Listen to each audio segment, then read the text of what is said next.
राधे राधे दोस्तों, स्वागत है आप सभी का आपके अपने परिवार रीजनिंग सर यूट्यूब चैनल पे। आज के सेशन में हम सीईटी 10+2 के मैथ्स के क्वेश्चंस को डिस्कस करेंगे। क्वेश्चंस अच्छे लेवल के आए थे, थोड़े मॉडरेट भी हम कह सकते हैं। जिन्होंने अच्छे से सिलेबस को कंप्लीट किया है उनसे ही क्वेश्चंस हो पाएंगे, अन्यथा नॉर्मल क्वेश्चंस तो नहीं थे। कुछ क्वेश्चंस नॉर्मल भी थे और कुछ क्वेश्चंस अच्छे लेवल के भी थे। एक एक क्वेश्चन को देखते हैं, सॉल्यूशन को समझते हैं और सबके कॉन्सेप्ट को भी आपको समझाते चलूंगा। चलिए बढ़ते हैं आज के सेशन की तरफ। पहला क्वेश्चन जो था वो हमारे किससे आया था, तो कॉन्ग्रुएंसी से आया था। आपने पढ़ा होगा सर्वांग सम। सर्वांग सम नाम के टॉपिक से ये क्वेश्चन आया था, ज्योमेट्री के अंदर आता है। चलिए क्वेश्चन क्या कह रहा है, क्वेश्चन को समझते हैं। एक मिनट में कलर चेंज कर लूं। क्वेश्चन क्या कह रहा है कि यह दिया गया है कि दो समकोण त्रिभुज है पी क्यू आर और एबीसी। दो समकोण त्रिभुज दिया गया है, उसमें कह रहा है कि कोण पी का मान 25 डिग्री है, सी का मान 25 डिग्री है, बी और क्यू का मान 90 डिग्री है, पी आर और सी ए के क्या है, बराबर है। तो आपको बताना है निम्नलिखित में से कौन सा कथन सही होगा। चलिए एक एक करके पहले डायग्राम बना लेते हैं, इसको डायग्राम से ज़्यादा अच्छे से समझ पाएंगे। हमसे कहा कि दो समकोण त्रिभुज है, दो समकोण त्रिभुज बनाइए। नाम क्या क्या दिया है, तो सर पी क्यू आर दिया है, और एक आपका नाम क्या दिया है सर, ए बी, और क्या दिया है, सी दिया है। ठीक है। आपसे कह रहा है सर कोण पी 25 डिग्री है, तो आपने पी को 25 डिग्री लिख दिया। ठीक है। आपसे कह रहा है कोण सी 25 डिग्री है, कोण सी आपने 25 डिग्री लिख दिया। ठीक है। आपसे कह रहा है क्यू और बी 90 डिग्री है, मतलब ये 90 डिग्री होगा और ये भी 90 डिग्री होगा। और साथ साथ में कह रहा है कि पी आर और सी ए आपस में बराबर है, ये पी आर और ये सी ए आपस में बराबर है। अब मुझे एक चीज समझाओ, अगर ये 90 है ये 25 है, तो ये जो भी कोण होगा क्या होगा, 90 और 25 115, और ये कितना, तो आप कहोगे सर 65। हाँ या ना? क्यों? क्योंकि त्रिभुज के तीनों कोणों का योग 180 डिग्री होता है। ये 90 है, ये 25 है, 115, तो ये 65, तो आप कहोगे सर ये भी 65 होगा। बोलो हाँ या ना, यहां तक बातें क्लियर है। अब एक रूल होता है ए एस ए, नाम सुना होगा, कोण भुजा कोण, सर्वांगसम के अंदर, कॉन्ग्रुएशन के अंदर। उसमें क्या कहा जाता है, अगर दो कोणों के बीच का भुजा, दो कोण बराबर हो और उनके बीच वाली भुजा बराबर हो, तो ये आपस में दोनों डायग्राम क्या होंगे, कॉन्ग्रुएंट होंगे। कहने का मतलब सर्वांगसम होंगे।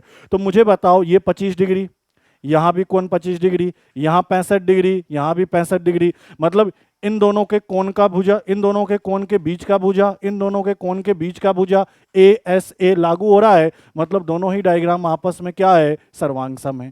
अब सर्वांगसम है तो इन चारों में से कौन सा ऑप्शन सही होगा, यह समझना जरूरी है। सबसे पहले देखो कि ऑप्शन में हर जगह start P Q R P Q R P Q R P Q R लिया गया है, मतलब सिक्वेंसिंग पी क्यू आर से चलानी पड़ेगी। बताओ, यहां मैंने क्या लिया, पी, यहां मैंने क्या लिया, Q, और यहां मैंने क्या लिया, R। मैंने कहा P Q R।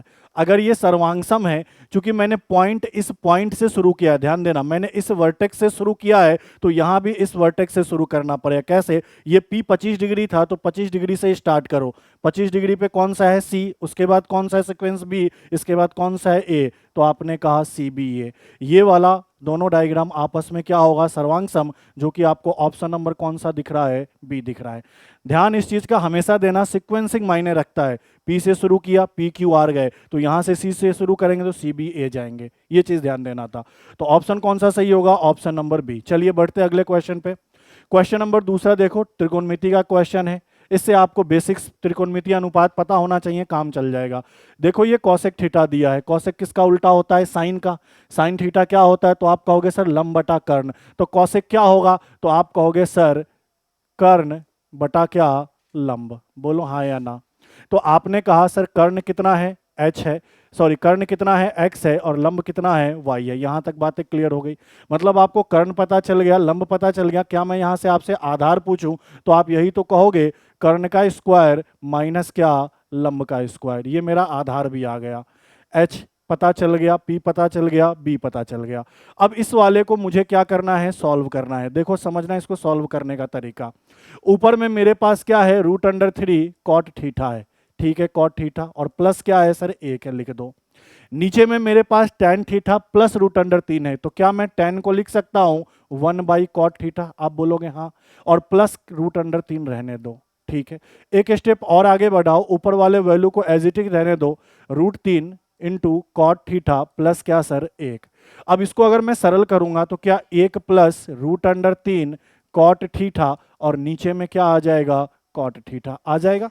इसके बटे में कुछ नहीं है, एक है, एलसीएम लेंगे कॉट थीटा और ऊपर में ये वैल्यू आएगा। अब मुझे एक बात बताओ, क्या ये वाली वैल्यू और ये वाली वैल्यू सेम सेम दिख रही है? बोलोगे हाँ, तो आपस में कट जाएगा और ये कॉट थीटा ऊपर चला जाएगा, ये बटे में है तो कहाँ चला जाएगा? ऊपर। मतलब मुझे क्या करना है, या मैं इसको सॉल्व करूं या मैं इसको सॉल्व करूं, आंसर क्या है? बराबर है। और आपको पता है कॉट थीटा क्या होता है, बताओ? तो आप कहोगे सर tan थीटा लंब बटा आधार होता है, तो कॉट थीटा क्या होगा? आधार बटा लंब। बोलो b बाई क्या होगा? p होगा। क्लियर है? तो आपने कहा सर b आपका क्या है, तो b आपका रूट अंडर आधार क्या है?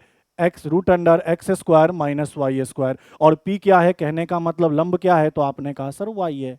यही मेरा इस क्वेश्चन का क्या होगा? सही आंसर। ये बेसिक ट्रिग्नोमेट्री रेशियो पे क्वेश्चन था, ज्यादा हार्ड नहीं था, तो अपना ऑप्शन कौन सा सही हो जाएगा? ऑप्शन नंबर डी इसका बिल्कुल करेक्ट आंसर होगा। चलिए आगे बढ़ते हैं अगले क्वेश्चन को। ये क्वेश्चन देखो, इस क्वेश्चन में मुझे मिस्टेक लग रहा है, ये क्वेश्चन एक्चुअल में ये होना चाहिए 4a² प्लस 1 माइनस 4a, और इनके बाहर होना चाहिए 3a। ये चीज ध्यान रखना, रूट अंडर के अंदर प्लस 3a नहीं होगा, ये यहीं तक रूट में होगा, इसके बाद प्लस में 3a होगा, तभी इस क्वेश्चन का सॉल्यूशन इस आंसर के हिसाब से सही बैठ पाएगा, नहीं तो नहीं बैठ पाएगा। अब अगर क्वेश्चन अगर ये हो तो यहाँ पे एक सिंपल सा फॉर्मूला लगेगा। आप सबको पता है कि सर a प्लस बी का होल स्क्वायर क्या होता है, और सर a माइनस बी का होल स्क्वायर क्या होता है। अब मैं आपसे पूछूं कि a माइनस बी का होल स्क्वायर क्या होता है, तो आप कहोगे सर सिंपल ये होता है a square plus b square और माइनस क्या होता है? 2ab। तो इसी पे इसको सरल कर दो। मुझे एक बात बताओ, 4a स्क्वायर है तो क्या मैं 2a स्क्वायर लिख सकता हूं? एक को मैं एक का स्क्वायर लिख सकता हूं, और इस माइनस 4a को मैं ऐसा लिख सकता हूं 2 गुना 2a इंटू 1। बोलो हाँ या ना। और बाहर में 3a हैगा प्लस का। क्लियर है? अब इसको मैं ऐसा लिख सकता हूं, आप कहोगे हाँ सर 1 माइनस 2a का होल स्क्वायर, और प्लस क्या सर? 3a। नहीं, ये ए स्क्वायर, ये बी स्क्वायर, 2 गुना ए गुना बी, तो आपने कहा 1 माइनस 2a का होल स्क्वायर। अब मुझे एक बात बताओ, ये रूट और स्क्वायर कैंसिल होगा तो 1 माइनस 2a, और प्लस का क्या होगा? 3a। इसको सॉल्व करोगे तो 1 प्लस क्या आएगा? a। 3a में से 2a घटाओगे तो क्या आएगा? a। और a का मान क्वेश्चन में पहले से दिया था 0.1069, तो आपने कहा 1 प्लस 0.1069, तो आंसर क्या होगा? 1.1069। तो सही उत्तर हमारा क्या होगा? Option number D. Option number D क्या होगा इसका सही उत्तर? इसका नहीं, इस वाले क्वेश्चन का। क्लियर है? 3a रूट में नहीं होना चाहिए। चलिए बढ़ते हैं आगे, अगले क्वेश्चन को देखते हैं। Question number next. ये जो क्वेश्चन है ये भी त्रिकोणमिति का है, लेकिन त्रिकोणमिति बारे में कौन से क्वेश्चन है? तो हाइट एंड डिस्टेंस वाले क्वेश्चन से है। देखो यहाँ क्या कह रहा है, एक मीनार के आधार से, जैसे मान लो ये आपका एक मीनार है, ठीक है, इसके बेस से कह रहा है आधार से दो बिंदु ए और बी, जो कि क्रमशः मीनार के आधार से एक सीधी रेखा में पी व क्यू दूरी पर है। मतलब कह रहा है यहां से एक बिंदु तो ए, और यहीं से जो दूसरा बिंदु कौन है? पी। दूसरा पॉइंट कौन है? Sorry B. कितनी की दूरी पर है? तो ए पी की दूरी पर है, और बी किसकी दूरी पर है? तो सर क्यू की दूरी पे है। ऐसा ही कहना चाह रहा है। अब यहां से इसको मिला दो, यहां से इसको मिला दो, ये ट्रायंगल बन गया। नाम दे दो बी ए, इसको सी लिख देता हूं, इसको डी लिख देता हूं। आगे पढ़ो। मीनार के शीर्ष से उन्नयन कोण पूरक है। इसके शीर्ष से जो उन्नयन कोण बना वो पूरक है। पूरक का मतलब दोनों मिलाकर 90 डिग्री होना चाहिए। अगर ये थीटा है तो ये 90 माइनस थीटा होगा, तभी तो दोनों मिलाकर क्या होगा? एक दूसरे के पूरक होंगे। क्लियर ये बातें? अब यहाँ पे एक चीज देखो, एक एक करके देखो। इसको मैं लेता हूं डायग्राम नंबर फर्स्ट, और इस पूरे को लेता हूं डायग्राम नंबर सेकेंड। इस डायग्राम नंबर फर्स्ट की बात करें, इस वाले त्रिभुज की बात करें, दिख रहा है ए सी डी कहो या ए डी सी कहो, इसकी बात कर रहे हैं। तो इसमें अगर मैं tan थीटा निकालूं, जरा गौर से देखना, tan थीटा, tan थीटा क्या होता है सर? लंब बटा आधार। तो लंब क्या है? इसको मैं अगर h लिख दूं, तो आपने कहा सर लंब क्या है? h है। ऊंचाई क्या है? h। और आधार क्या है सर? तो p है, तो h बटा p हो जाएगा। इसको समीकरण नंबर 1 दो। क्लियर है? अब इस पूरे त्रिभुज को देखो, इस पूरे त्रिभुज को देखिए, कौन से? बी सी और डी को। तो यहां आप ऐसा कह सकते हो कि सर tan एंगल क्या है? 90 माइनस थीटा। ये भी क्या होगा? लंब बटा आधार। तो लंब तो इसके लिए भी क्या है? h है। और आधार क्या है? तो सर यहां से यहां तक की दूरी, ये कंप्लीट दूरी क्या है सर? q है। हाँ या ना। इसको समीकरण नंबर 2 दो। और आपको पता होना चाहिए tan 90 माइनस थीटा क्या होता है सर, cot थीटा। मैं tan 90 माइनस थीटा की बात करूं या cot थीटा की बात करूं, दोनों का वैल्यू ये है। अब क्या करना है, दोनों को गुना कर दो, समीकरण 1 और समीकरण 2 को। तो आपने कहा इधर tan थीटा और इधर क्या है cot थीटा, गुना कर दीजिए। इधर क्या है तो tan थीटा का मान h बाई पी और cot थीटा का मान h बाई क्यू। इन दोनों को गुना करने पर वैल्यू क्या आता है 1, और यहाँ पे मेरे पास क्या है h स्क्वायर बटा क्या पी क्यू। तो आपने कहा सर h स्क्वायर का वैल्यू क्या आएगा पी क्यू। हमसे h का वैल्यू पूछा है, हमसे सिर्फ h पूछा है हाइट, तो रूट अंडर क्या लिख दोगे सर पी क्यू। सही आंसर क्या होगा रूट अंडर पी क्यू, जो कि ऑप्शन नंबर कौन सा है ए, रूट अंडर में p गुना क्यू। क्लियर है। चलिए बढ़ते हैं आगे अगले क्वेश्चन में। अगले क्वेश्चन को देखिए, ये आपका किससे था, तो क्वाड्रिलेटरल से है, स्क्वायर से है। क्या कह रहा है समझो, कह रहा है कि दो वर्गों के विकर्ण की लंबाई का अनुपात दिया है। अब देखो अगर वर्ग को पढ़ा होगा आपने अच्छे से तो एक चीज पता होना चाहिए, जो वर्ग की भुजा का रेशियो होता है वही उसके विकर्ण का रेशियो होता है। इन दोनों का रेशियो क्या होता है सेम, और एरिया का रेशियो क्या होता है तो भुजा का स्क्वायर का। अब यहाँ पे एक चीज ध्यान देना, मैंने कहा कि वर्ग को अच्छे से पढ़ा है तो जो विकर्ण का रेशियो होगा, जो कि क्वेश्चन में कितना दिया है 4 और 7, वही इसके भुजा का रेशियो होगा, जो कि कितना हो जाएगा एज इट इज रिपीट होके 4 7। और वही क्षेत्रफल के रेशियो की बात करें, किसकी बात करें क्षेत्रफल, तो क्षेत्रफल सिंपल भुजा का स्क्वायर होगा, 4 का स्क्वायर 16, 7 का स्क्वायर 49। इसको तो आप देखते ही टिक लगा देते, ऑप्शन नंबर ए क्या है इसका करेक्ट आंसर। इसमें तो कुछ करना नहीं था, आपको पता होना चाहिए विकर्ण की लंबाई भुजा बराबर, तो ये विकर्ण की लंबाई का अनुपात है तो भुजा भी, तो 4 का स्क्वायर 16, 7 का स्क्वायर 49, सीधा ही आंसर टिक लगाते हैं। चलिए अगले क्वेश्चन को देखिए, रेशियो से क्वेश्चन है, ऐसे कॉन्सेप्ट कॉमन कॉन्सेप्ट है, बार बार पढ़े होंगे। क्या कह रहा है, दो संख्याओं का अनुपात दिया है, क्या दिया है सर 21 और 26। जरा देखो गौर से, आगे क्या कह रहे हैं, यदि प्रत्येक में 8 जोड़ दिया जाए, इसमें भी 8 जोड़ना है, इसमें भी 8 जोड़ना है। कॉन्सेप्ट पढ़ाया रेशियो में आपको, बहुत बार पढ़ाया है कि दोनों में सेम अगर नंबर जोड़ना है या सेम नंबर घटाना है, मतलब पहले वाले और बाद वाले रेशियो का डिफरेंस भी सेम होना चाहिए, वही कॉन्सेप्ट लगाएंगे। प्रत्येक में 8 जोड़ा जाए तो अब संख्याओं का अनुपात क्या हो जाता है 5 और 6। चेक करो इनका डिफरेंस कितना, तो आप कहोगे सर 21 में से अगर मैं 5 घटा दूं तो 16, 21 में से मैं 6 घटा दूं 20, क्या डिफरेंस सेम है, नहीं तो सेम बना लो। क्या तरीका होता है, इनका अंतर लो 5, इनका अंतर लो 1, 1 से इसमें गुना करोगे कोई चेंज नहीं, 5 से इसमें गुना करोगे तो सर ये 25 और ये कितना, तो सर 30। अब इससे कोई मतलब नहीं है, रेशियो क्या यूज करेंगे 25 और 30। चेक करो यहाँ डिफरेंस कितने का 4 का, यहाँ डिफरेंस कितने का 4 का, तो सर दोनों जगह रेशियो में डिफरेंस 4 का, और क्वेश्चन में दोनों जगह कितने का चेंज 8 का, तो 4 से कितनी बार 2 बार, यही रेशियो का मान। पहली संख्या क्या होगी तो 21 का 2 गुना, आपने कहा सर 42। दूसरी संख्या क्या होगी तो 21 का 2, 26 का 2 गुना, तो आपने कहा सर 52। पहली संख्या 21, 21 का 2 गुना 42, 26 का 2 गुना 52। अब आपसे क्या कह रहा है, प्रत्येक संख्या में 2 घटा दो, मतलब पहले में भी 2 घटाओ, दूसरे में भी 2 घटाओ। 2 घटाओगे तो ये 40, 2 घटाओगे तो ये 50। इनका रेशियो पूछा, रेशियो क्या होगा सर 4:5। आसान थे ये क्वेश्चन, सारे क्वेश्चन हार्ड नहीं है, कुछ क्वेश्चन आसान भी है। चलिए बढ़ते हैं आगे अगले क्वेश्चन में। नेक्स्ट क्वेश्चन देखो, ये भी आसान सा क्वेश्चन है, कॉमन सा क्वेश्चन है प्रॉफिट लॉस का।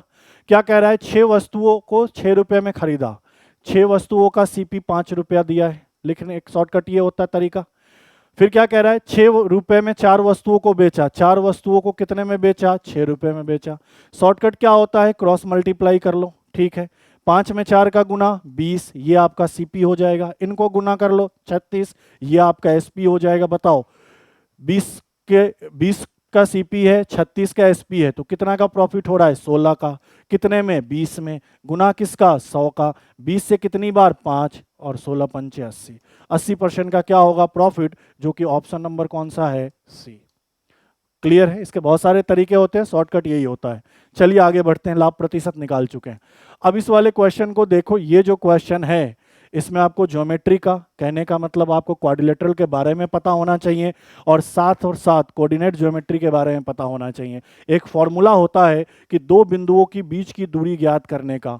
जैसे अगर ये पॉइंट ए है और ये बी है, और इसका जो कोऑर्डिनेट पॉइंट है वो x1 और क्या है y1 है, और इसका कोऑर्डिनेट पॉइंट x2 और y2 है, तो इनके बीच का डिफरेंस निकालने का जो फॉर्मूला होता है वो क्या होता है, root under x2 minus x1 का whole square plus y2 minus y1 का होल स्क्वायर। ये फॉर्मूला आपको ध्यान में रखना होगा और साथ साथ आपको क्वाड्रिलेटरल का कॉन्सेप्ट पता होगा, तभी इस क्वेश्चन का आप जवाब दे पाएंगे। ठीक है, चलिए आप समझते एक एक करके।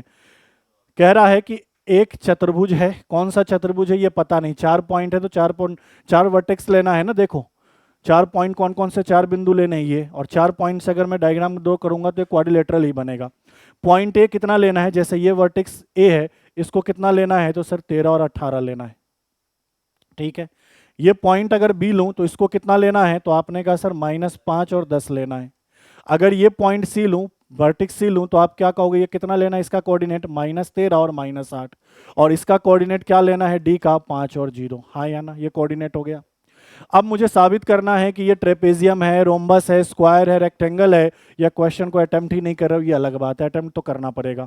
समलंब है, वर्ग है, समचतुर्भुज है या आयत है, इसके बारे में पता करना होगा। तो इसके दो तरीके होंगे, एक तो क्या करो, इनका डायगोनल निकाल लो, इनका क्या करो, विकर्ण निकाल लो। विकर्ण क्या क्या होगा, एक AC और एक BD, विकर्ण निकाल लो पहली चीज। दूसरा, आप इनकी भुजाओं को निकाल लो कि सर यहां से यहां की दूरी क्या है, यहां से यहां की दूरी क्या है, यहां से यहां की दूरी क्या है, यहां से यहां की दूरी क्या है, पता चल जाए ये 4 है, ये 4 है, ये 4 है, ये 4 है, तो चारों भुजाएं बराबर कहाँ कहाँ होती है, तो समचतुर्भुज में और वर्ग में। इसी कॉन्सेप्ट का हमें यूज करना है, डायगोनल निकालना है और साइड निकालना है। आप चाहो तो एंगल निकाल के भी कर सकते हो, वो थोड़ा और ज़्यादा लंबा हो जाएगा, तो इसी से कर लेंगे। चलिए सबसे पहले मैं विकर्ण निकालता हूँ। डायगोनल को हिंदी में क्या कहते हैं, विकर्ण। विकर्ण की बात करें तो इसका विकर्ण क्या है सर, AC। समझो AC निकालते हैं, मतलब मुझे क्या करना है सर, इस पॉइंट से इस पॉइंट तक की दूरी निकालनी है। फॉर्मूला यही लगेगा, बोलोगे हाँ। चलिए एक एक करके करते हैं।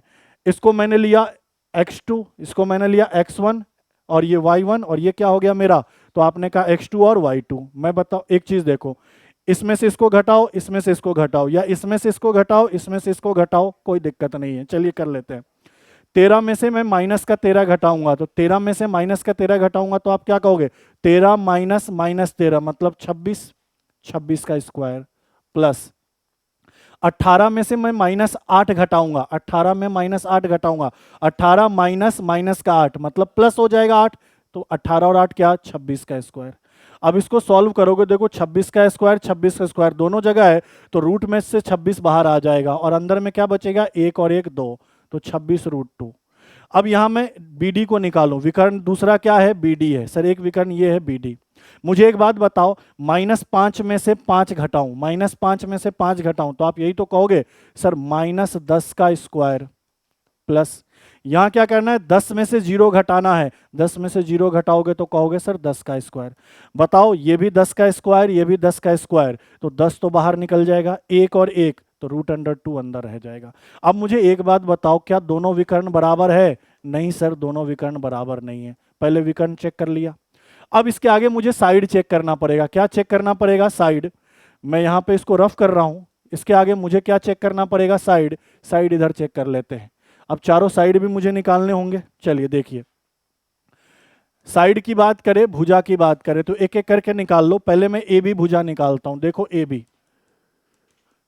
AB निकालते हैं। ठीक है, इसको निकालना है, डिस्टेंस फॉर्मूला लेगा। देखिए 13 में से -5 घटाओगे तो आप क्या कहोगे सर, 18 प्लस का 18 का स्क्वायर।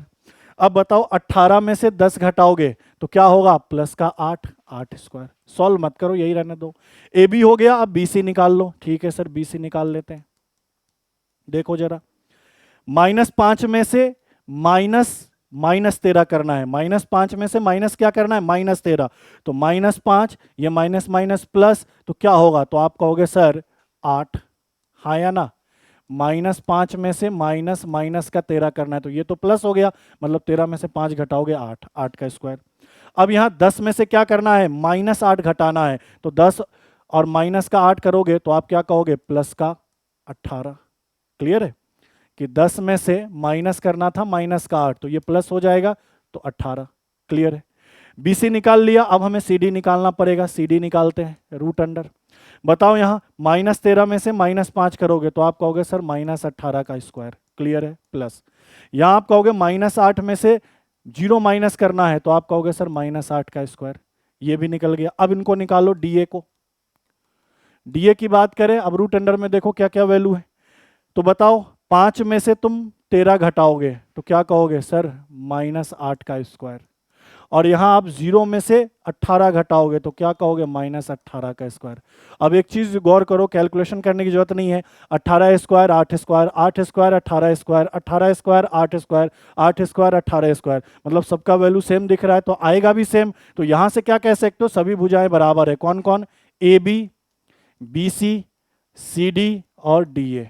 अब ये दोनों चीज निकाल लिया, साइड सभी बराबर आएंगे, इस कोऑर्डिनेट के सभी साइड क्या होंगे, बराबर होंगे, और डायगोनल आपस में बराबर नहीं होंगे। अब एक एक चीज करके ऑप्शन चेक करो। पहला क्या है, ट्रेपेजियम समलंब। समलंब क्या होता है, जिसके दोनों विकर्ण बराबर ना हो, तो सर दोनों विकर्ण बराबर नहीं है, ये फॉलो कर गया। दूसरा साइड को देखे, समलंब के चारों साइड अलग अलग होते हैं, मतलब ये फॉलो नहीं कर पाएगा। डायगोनल फॉलो कर गया, साइड फॉलो नहीं किया, दोनों जिसमें फॉलो कर जाएगा वही मेरा आंसर। वर्ग की बात करें, वर्ग के विकर्ण की बात करें, वर्ग का विकर्ण आपस में बराबर होता है, लेकिन यहां तो बराबर नहीं है, तो क्या ये ऑप्शन हो सकता है, नहीं। अच्छा, अब मैं समचतुर्भुज की बात करूं, समचतुर्भुज के विकर्ण आपस में बराबर नहीं होते हैं, लेकिन चारों भुजाएं आपस में बराबर होती है, तो समचतुर्भुज में ये दोनों फॉलो कर रहा है, तो सही आंसर क्या हो जाएगा, रोम्बस। रेक्टेंगल की बात करोगे, रेक्टेंगल नहीं होगा, क्यों, क्योंकि रेक्टेंगल में सभी भुजाएं आपस में बराबर नहीं होती, सिर्फ आमने सामने की होती है, और विकर्ण आपस में क्या होते हैं, बराबर होते हैं, यहाँ है नहीं है, तो सही क्या ऑप्शन होगा, ऑप्शन नंबर सी। ये पूरा आपको करना पड़ता। चलिए आगे बढ़ते अगले क्वेश्चन में। नेक्स्ट क्वेश्चन देखिए, ये बहुत आसान सा है, ये भी सेकेंड का क्वेश्चन है। क्या कह रहा है, एक घन का कुल पृष्ठीय क्षेत्रफल क्या होता है, 6a² होता है, का संख्यात्मक मान घन के आयतन के बराबर है। घन का आयतन क्या होता है, भुजा का क्यूब होता है। बताओ, स्क्वायर से स्क्वायर कट जाएगा तो a का वैल्यू क्या आएगा सर, 6 आएगा, भुजा का वैल्यू 6 आएगा। हमसे कह रहा है सर इसका विकर्ण निकाले। बताओ घन का विकर्ण क्या पढ़ा है आपने, √3 गुना भुजा, भुजा का मान कितना 6, तो आंसर क्या 6√3, यही इसका क्या है सही उत्तर। ऑप्शन नंबर ए क्या है इसका सही उत्तर। चलिए अगले क्वेश्चन में चलिए, ये माध्यिका का क्वेश्चन है।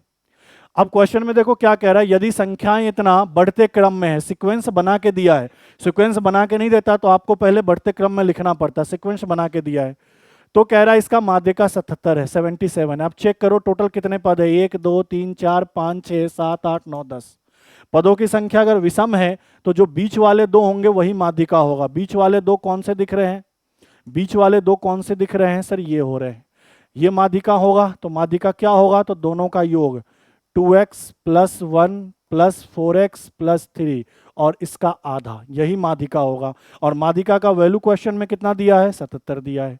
मुझसे x का वैल्यू पूछा है, निकाल लेते हैं। चलिए 77 का 2 गुना करोगे सर 154, इनको जोड़ो तो आपने कहा सर 6x + 4, बोलो हाँ या ना। अब मैं यहाँ प्लस का 4 है माइनस करूँ तो 150, 150 बराबर 6x, 6 से कितनी बार 25 बार, तो आपने कहा सर x का मान 25, x का ही मान पूछा। ऑप्शन नंबर बी क्या है इसका बिल्कुल ही सही उत्तर है। ठीक है, चलिए आगे बढ़ते हैं।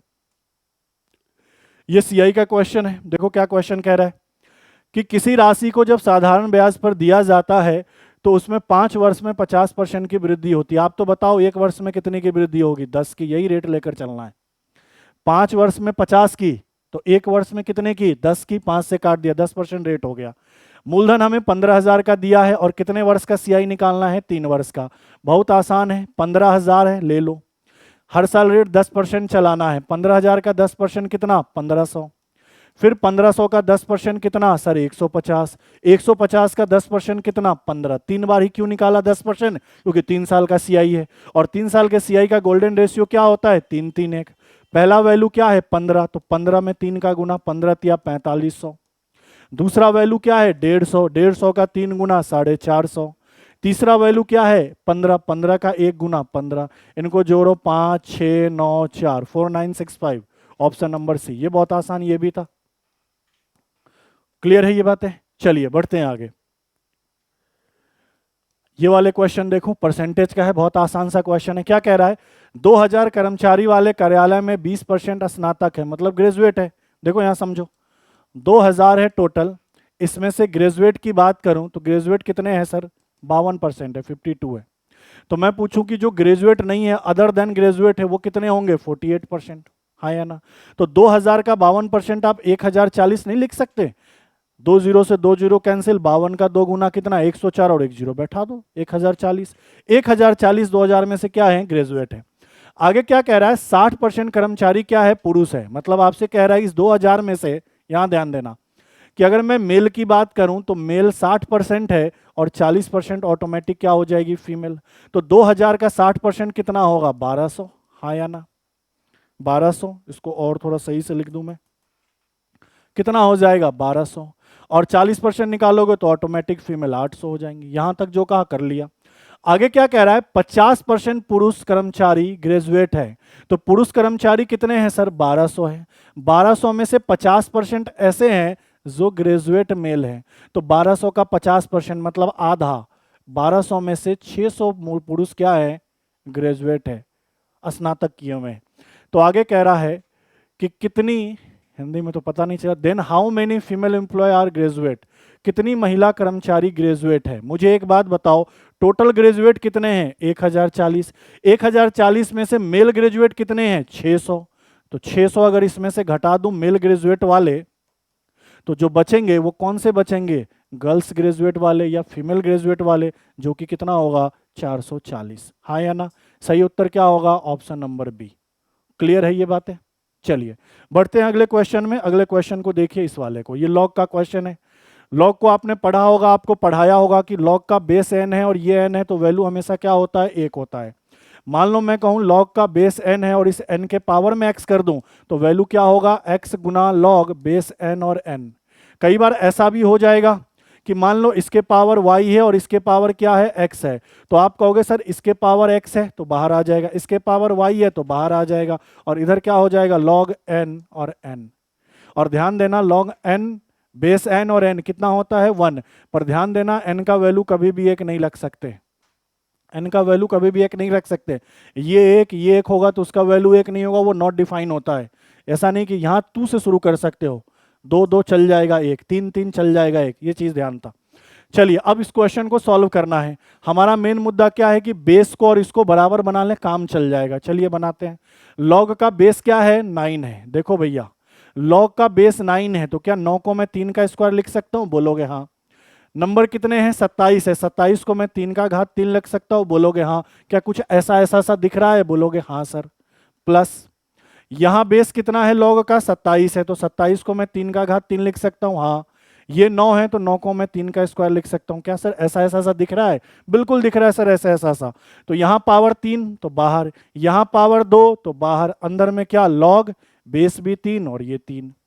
यहां पावर 2 बाहर, यहां पावर 3 बाहर, अंदर में लॉग 3 और 3। बताओ ये वैल्यू 1, ये वैल्यू 1 होगा या नहीं होगा। तो 1 में 3/2 का गुना 3/2, 1 में 2/3 का गुना 2/3। चलो इसको सरल कर लो, 3 दूनी 6, 3 तिया 9, 2 दूनी 4, 9 और 4 कितना, 13, 13/6। ऑप्शन नंबर ए क्या है सर, इसका बिल्कुल ही करेक्ट उत्तर।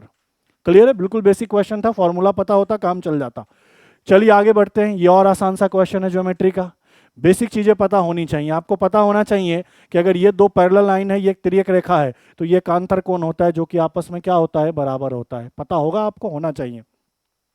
क्या कह रहा है, नीचे दी गई आकृति में पी क्यू आर एक त्रिभुज है। ये देखो पी क्यू आर, इसकी बात कर रहा है, ये एक त्रिभुज है। फिर क्या कह रहा है, क्यू आर और पीएम के समांतर है। ये देखो ये वाला और ये आपस में पैरेलल है, इसको आगे भी बढ़ा दो कोई दिक्कत नहीं है। ये दोनों लाइन आपस में क्या है सर, पैरेलल है। क्या कह रहा है, क्यू आर पी क्यू के बराबर है सर, ये वाला और ये वाला बराबर है, क्यू आर और पी आर आपस में क्या है, बराबर है। मुझे बताना है आर पी एम, ये वाला एंगल बताना है। क्लियर है, अब एक एक करके सोचो। ये समांतर रेखा है तो क्या ये इसकी तिर्यक रेखा है, अगर तिर्यक रेखा है तो एकांतर कोण बराबर, ये 50 है तो सर ये भी 50 होगा, इसमें कोई दिक्कत नहीं आना चाहिए। क्लियर है। अब त्रिभुज में देखो, इस पूरे त्रिभुज में देखो, पी क्यू आर में देखो, ये भुजा बराबर है सर, दो भुजा बराबर है तो उनके सामने का कोण भी बराबर होगा। तो सर अगर यहाँ 50 है तो सर ये वैल्यू भी 50 होना चाहिए, बोलो हाँ या ना। और आपको पता है एक लाइन पर जितने भी एंगल बनेंगे सारे कितने बनेंगे, ये कितने भी हो जाएं, ये θ1, ये θ2, ये θ3, ये θ4, ये सारे मिलाकर 180 डिग्री होने चाहिए। तो बताओ इस वाले पे टोटल कितने कोण बन रहे हैं, 3, 50 50 और ये निकालना है। तो ये कंप्लीट 180 है, तो 50 50 100 हटा दोगे तो इसको 80 रखना पड़ेगा, तभी तो ये कंप्लीट 180 होगा, बोलोगे हाँ। तो सही उत्तर क्या होगा, option number A, 80 degree. Clear है। अगले क्वेश्चन को देखो। अब इसी क्वेश्चन का आप इंतजार भी कर रहे होंगे। कि इसका सही अप्रोच क्या है, तरीका क्या है, इसको समझ लेते हैं। देखो कहना क्या चाह रहा है कि एक सीरीज दिया है एस और 1+1/1+2, 1/1+2+3, ऐसे ही 1/1+2+4, ऐसे ही सोन सोन कहाँ तक जाएगा पता नहीं है। हमें तो कह रहा अनंत पदों तक का योग ज्ञात करना। हो सकता है यहाँ 10 पदों तक का योग ज्ञात करने के लिए कह देता, हो सकता है 50 पदों तक का योग ज्ञात करने के लिए कह देता। तो कैसे ज्ञात करते, पहले उनका लॉजिक को समझते हैं। पहले मुझे एक चीज अच्छे से समझाना कि ये 1/1 है, बोलोगे हाँ। ये 1/1+2 है, बोलोगे हाँ। 1/1+2+3 है, बोलोगे हाँ। अब एक चीज गौर करो, यहाँ 1 है, 1 बढ़ा दिया, यहाँ 1 बढ़ा दिया। देखो यहाँ 1+2 है तो अगली नंबर 3 लिख दिया, 1+2 है 3 है तो यहाँ 4। तो ऐसे ही अगर ये n तक ले लूं तो ऐसे ही तो बनेगा, 1+2+3+4 डॉट डॉट डॉट डॉट कहाँ तक, n तक। पहले यहाँ तक तो बातें क्लियर है कि कहाँ तक ये श्रेणी जा सकता है, ज्यादा ज्यादा n तक। n का क्या वैल्यू है कोई पता नहीं, अभी इनफाइनाइट को भूल जाओ, n तक जा सकता है, हाँ या ना। अब मुझे एक चीज बताओ, यहां कितने पद है, 1, यहां कितने पद है, 2, यहां कितने पद है, 3, यहां कितने पद है, 4, ऐसे ही कितने तक जाएगा, n पदों तक।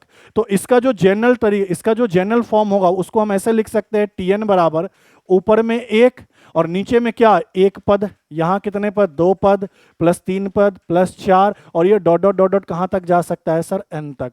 पहले ये बात समझ में आनी चाहिए, ये इसका जनरल रूप होता है। क्लियर है। अब मुझे एक बात बताओ, औसत पढ़ा होगा, कुछ भी पढ़ा होगा तो आपने ये पढ़ा होगा, प्रथम n प्राकृतिक संख्याओं का योग निकालने का तरीका। शुरू कहां से होगा, 1 +2 +3 डॉट डॉट डॉट डॉट कहां तक, n तक। फॉर्मूला पढ़ा होगा n गुना n+1/2। आया तो ये एपी से है, लेकिन आपने रटा होगा n गुना n+1/2। तो मुझे एक चीज समझाओ, इसका जनरल रूप और क्या बदल सकते हैं। ये 1 पद, 2 पद, 3 पद, 4 पद, ऐसे n पदों तक जोड़ना है तो इसको हम क्या लिख सकते हैं सर, n गुना n+1 बटा क्या सर, 2। ये 2 नीचे है ऊपर चला जाएगा, बोलोगे जी सर चला जाएगा, गुना n इंटू n+1। इसको और सिंप्लीफाई करना पड़ेगा, 2 कॉमन ले लो, चलो यही 2 कॉमन ले लो। अंदर में मेरे पास क्या है, 1/n गुना n+1। और सिंप्लीफाई करना पड़ेगा, और सिंप्लीफाई करोगे तो इसको 1/n माइनस 1/n+1 लिख सकते हो, हाँ या ना। मैं लिख दूं कि 1/2 गुना 3, पढ़ाया होगा टीचर ने आपको, इसको लिख सकते हो ना, 1/2 माइनस 1/3। डिफरेंस 1 का चल रहा है तो डायरेक्ट 1/2 1/3। मैं लिखूं 1/4 गुना 5, तो आप लिख सकते हो 1/4 माइनस 1/5। वैसे ही 1/n गुना n+1, एक का ही अंतर चल रहा है, 1/n माइनस 1/n+1। क्लियर है ये बातें। अब मुझे ये पता चला कि सर इसका जो जनरल रूप है वो ये है, मतलब tn, अगर मैं tn की बात करूं, tn क्या होगा, एक मिनट, tn क्या होगा, तो 2 गुना 1/n माइनस 1/n+1। अब इसके की कहानी अगले स्लाइड पे होंगी, ये क्वेश्चन लंबा है तो करना भी पड़ेगा।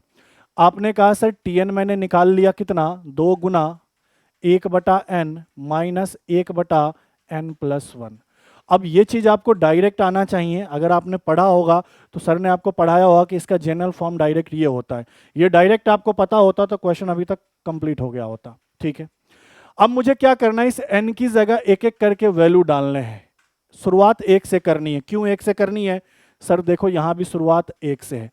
1 प्लस 1/3, देखो 1/3 है, प्लस 1/6 प्लस 1/10, ऐसे ही तो बढ़ेगा, प्लस 1 बटा कहां तक, इनफाइनाइट तक जाना है। तो मैंने कहा कि अगर मैं n का वैल्यू 1 रखूंगा, अब यहां पे दिमाग खोल के समझना, n का वैल्यू 1 रखूं तो यहां भी 1/1 1 होगा, माइनस 1 रखूं तो 1 और 1 2, 1/2 होगा। अभी सरल मत करो, n का वैल्यू 2 रख के चेक करो। अगर मैं n का वैल्यू 2 रखूं तो 1/2 माइनस 1/2 प्लस 1 कितना सर, 3। सर n का वैल्यू 3 रख के चेक करिए, 2 तो ये बाहर कॉमन है ही, n के जगह 3 रखेंगे और यहां 3 में 1 जोड़कर 4। मैं कहूं n का वैल्यू 4 रखो तो आप कहोगे 2, n के जगह क्या 4 और यहां 1 प्लस ये। ऐसे ही आप dot dot dot dot dot dot तक इनफाइनाइट तक वैल्यू रखोगे, क्योंकि अनंत तक जोड़कर आपको बताना है। तो क्या कहोगे सर, 2 गुना 1/इनफाइनाइट माइनस 1 प्लस इनफाइनाइट। बोलो हाँ या ना। अब इन सबको मुझे जोड़ना ही तो है, इन सबको एस इनफाइनाइट तक जोड़ना ही तो है। मुझे एक बात बताओ, हर जगह 2 कॉमन आएगा ये तो फिक्स है, आपने कहा सर हर जगह 2 कॉमन आएगा, फिक्स है। अब ब्रैकेट में सबको क्या करना है, जोड़ना है। जोड़ने से पहले एक छोटा सा लॉजिक और समझा देता हूं। मुझे एक चीज बताओ, इसको सरल करो सिर्फ, तो आप कहोगे यहां एक में से 1/2 घटाएंगे तो 1/2 आएगा, और 2 का गुना है तो ये वैल्यू ओवरऑल कट के कितना आएगा सर, 1 आएगा। बोलो हाँ। 1/2 में से 1/3 घटाओगे तो आप कहोगे सर ये वैल्यू 1/6 आएगा, और 2 का गुना करेंगे तो ये वैल्यू कट कटा के 1/3 आएगा। बोलो हाँ या ना। 1/3 में से 1/4 घटाओगे तो कहोगे 1/12 आएगा, और गुना में 2 है तो ये वैल्यू कट कटा के 1/6 आएगा। सेम चीज यहां देखो, इनको घटाओगे तो आप कहोगे सर ये 1/20 आएगा, और गुना 2 है तो ये वैल्यू कट कटा के 1/2 आएगा। अब जरा मैच करना है यहाँ पीछे क्वेश्चन में, क्या पहला पद 1 था? बोलोगे जी सर पहला पद 1 था, T1 1 आया। क्या दूसरा पद 1/3 था? जी सर दूसरा पद 1/3 आया। तीसरा पद क्या था सर? 1/2 3, 2 1 3 और 3 6, देखो तीसरा पद 6 आया, 1/6। चौथा पद क्या था? 1/1 + 2 + 3 + 4, 1/10, क्या आया 1/10। ऐसे ही सीक्वेंस में जोड़ना होता है, इसीलिए इसका जनरल फॉर्म ये लिख लेते हैं। इस तरह से कैलकुलेशन करेंगे तो टाइम वेस्ट होगा, इसीलिए इस तरीके से कर लेते हैं। चलिए अब इन सबको मुझे जोड़ना है, सबको क्या करना है सर, प्लस करना है। पहला पद 1, दूसरा पद 1/3, तीसरा पद 1/6, चौथा पद 1/5, ऐसे ही कहां तक 1/∞ माइनस 1/1 प्लस इनफाइनाइट। सब में 2 कॉमन होगा तो 2 कॉमन बाहर निकाल लिया। अब एक चीज बताओ, एक तो एज इट इज यहां लिख दो, 1/2 माइनस का 1/2 प्लस का 1/2 क्या आपस में कट जाएगा? बोलोगे हाँ। वैसे ही माइनस का 1/3 प्लस का 1/4 आपस में कट जाएगा? बोलोगे हाँ। प्लस माइनस का 1/4 प्लस का 1/4 क्या आपस में कट जाएगा? बोलोगे हाँ। वैसे ही माइनस का 1/5 और इस बीच में T5 निकालोगे तो प्लस का 1/5 आएगा। ऐसे ही करते करते तक आप इनफाइनाइट तक जाओगे तो माइनस का 1/∞ और प्लस का 1/∞ कट जाएगा, तो बचेगा क्या? पहला पद जो कि 1, और लास्ट पद जो कि माइनस का 1/1 प्लस इनफाइनाइट। क्लियर है यहां तक? 2 का 2 रहने दो, 1, और इसकी वैल्यू क्या होगी? 0। तो आपने कहा 1 में से 0 घटाओगे 1, 2 गुना 1 कितना? 2। इस क्वेश्चन का जो सही उत्तर होगा वो 2 होगा। पूरा लॉजिक खोल के रख दिया है, यूट्यूब पे आपको कहीं नहीं मिलेगा इसका लॉजिक, पूरा लॉजिक मैंने बता दिया, एक बार समझ लेना अच्छे से। तो ऑप्शन कौन सा सही होगा इसका? Option number C. और एक चीज यहां पे ध्यान रखना, बहुतों को ये नहीं पता कि ये 0 कैसे होगा, तो एक चीज का ध्यान देना, a का पावर अगर इनफाइनाइट हो तो ध्यान देना, अगर a की वैल्यू 1 से ज्यादा है, a की वैल्यू 1 से ज्यादा है तो हमेशा आंसर में इनफाइनाइट आएगा। अगर a की वैल्यू 1 से कम है तो हमेशा आंसर में 0 आएगा, और a की वैल्यू 1 के बराबर है तो हमेशा आंसर में 1 आएगा। बच्चे ये बात भी आपको पता होनी चाहिए कि अगर मैंने यहाँ 2 रखा तो 2 का पावर इनफाइनाइट इनफाइनाइट होगा, मैंने यहाँ 1/2 रखा तो 1/2 का पावर इनफाइनाइट 0 होगा, अगर मैंने 1 रखा तो 1 का पावर इनफाइनाइट 1 होगा। ठीक है, तो ये आपके थे CET 10+2 फर्स्ट शिफ्ट के मैथ के सॉल्यूशन। क्वेश्चंस अच्छे थे, सॉल्यूशन भी मैंने पूरे एकदम पोस्टमार्टम करके आपको समझाया है। मिलते हैं आपसे अगले सेशन में। थैंक यू, धन्यवाद।